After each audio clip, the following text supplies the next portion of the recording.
गीदड़ और सांड की कहानी। एक किसान के पास एक बिगड़ैल सांड था। उसने कई पशुओं को सींग मारकर घायल कर दिया। आखिर तंग आकर उसके मालिक ने सांड को जंगल में खदेड़ दिया। सांड जिस जंगल में पहुंचा, हरी भरी घास उगी हुई थी। आजाद होने के बाद सांड के पास दो ही काम रह गए, खाना, हुंकारना और पेड़ों के तनों में सींग फंसाकर जोर लगाना।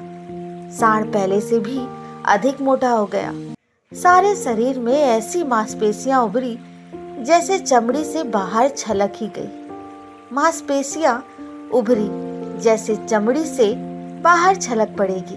पीठ पर कंधों के ऊपर ही गाढ़ बढ़ती बढ़ती धोबी के कपड़ों के गट्ठर जितनी बड़ी हो गई। गले में चमड़ी और मांस की तहों की तहें लटकने लगी। उसी वन में एक गीदड़ और गीदड़ी का जोड़ा रहता था। वह बड़े जानवरों द्वारा छोड़े शिकार को खाकर गुजारा करते।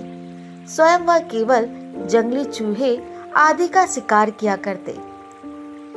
संयोग एक दिन वह मतवाला सांड झूमता हुआ उधर ही आ निकला जिधर गीदड़ और गिदड़ी रहते थे।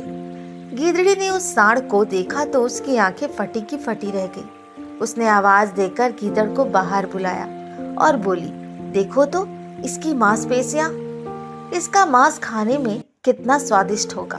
वाह, भगवान ने हमें स्वादिष्ट तोहफा भेजा है। गिदड़ ने गिदड़ी को समझाया, सपने देखना छोड़ो। उसका मांस कितना ही चरबीला और स्वादिष्ट हो, हमें क्या लेना। गिदड़ी भड़क उठी, तुम तो भोदू हो। देखते नहीं उसकी पीठ पर जो चर्बी की गांठ है वह किसी भी समय गिर जाएगी, हमें उठाना भर होगा। इसके गले में जो मांस की तहें नीचे लटक रही है वे किसी भी समय टूटकर नीचे गिर सकती है। बस हमें इसके पीछे पीछे चलना होगा।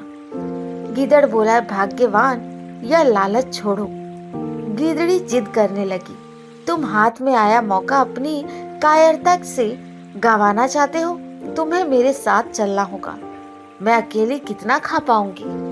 गिदड़ी की हट के सामने गिदड़ की कुछ न चली। दोनों ने सांड के पीछे पीछे चलना शुरू किया।